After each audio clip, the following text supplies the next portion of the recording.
What's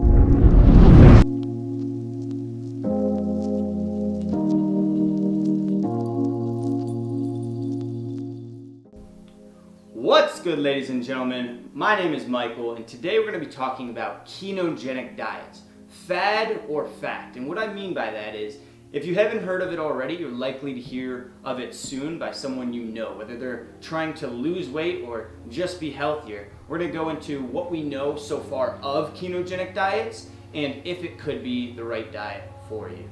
Alright, so let's first talk about how the whole process works. So when you eat carbohydrates, your body breaks it down into sugars. This is a process you've probably learned in biology, known as glycolysis. So thereafter, your body will release insulin to help absorb the increased blood sugar. And so therefore, when you eat carbs, your insulin spikes. And when this happens too frequently throughout the day, you develop something known as carbohydrate intolerance, or also known as insulin resistance. And we know that this leads to type 2 diabetes. Hence, the proposal is that if you eat less carbohydrates, you'll have less insulin spikes throughout the day, and therefore you can rebuild your sensitivity over time.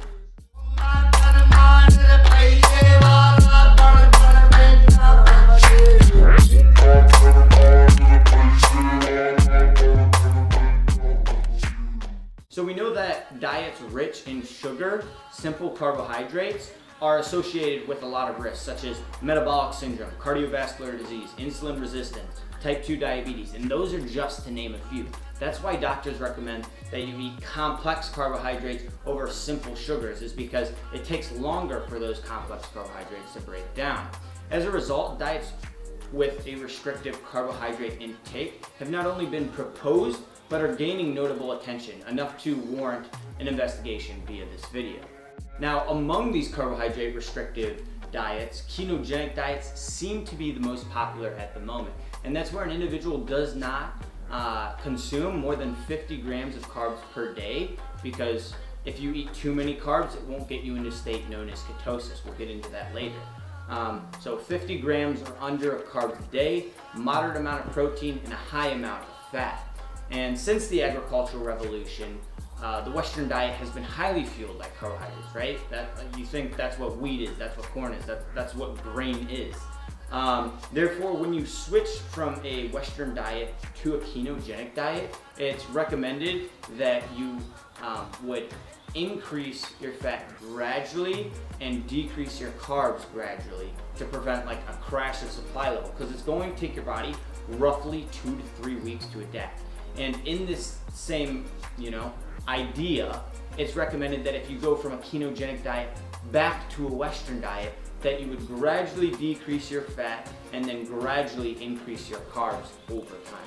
Now, I mentioned that it's going to take your body roughly 2 to 3 weeks just to adapt to a ketogenic diet. And that seems like a pretty long time, but the reason for that is because your body can't actually switch from burning carbohydrates to burning fat as a primary fuel source. It's going to take time, especially for your brain, as it preferentially will uptake ketones, which we'll talk about later, or it'll uptake sugar. Additionally, your blood ketone level actually needs to be elevated to help with this breakdown of fat. If you're eating more fat than the average Western diet is, then you're going to need ketones, which are going to help with this breakdown of fat.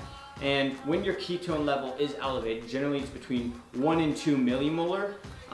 That's just a measurement. That this is a state known as ketosis, and this is the goal of a ketogenic diet. It is worth mentioning, though, that ketosis is different from ketoacidosis.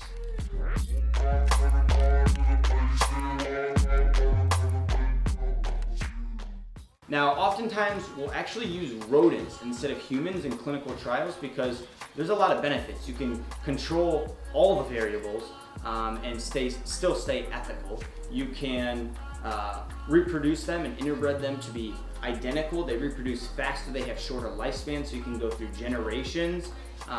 They're genetically similar to humans. However, it's been shown in the research over and over and over again that's been done so far that rodents do not respond similarly to humans as far as a ketogenic diet goes. So in this video, we're just going to focus on human trials. One of the more notable pros for the general population is cancer, and that's because ketogenic diets actually target something known as the Warburg effect. We know that cancer cells predominantly use sugar via glycolysis, which is another biology term, and some cancer cells actually lack the ability to metabolize ketone bodies, or ketones. And this, in essence, will starve the cancer cells so they'll die off, while the normal cells are able to adapt, because remember we said that they can either use sugar or ketones. And in fact, it has been found that ketogenic diets are effective in having an anti-tumor effect on some forms of cancer. However, the recommendation of a ketogenic diet in combat of cancer still warrants further investigation before any doctor will openly advocate for it. And that's because doctors have to be very confident in what they recommend you. If there's just 3 or 4 or 5 studies showing that this is effective, that's not going to be enough. They're supposed to be the experts. So the new news that they're giving you is really old news. They just had to verify it enough to make sure that it is what it appeared to be. Now, although restrictive diets are notorious for having a low adherence rate, some evidence actually suggests that low carbohydrate diets are actually more effective than low fat diets. And the reason for that is because fat and protein have a higher satiety or fullness feeling, right? They'll make you feel more full than carbohydrates will.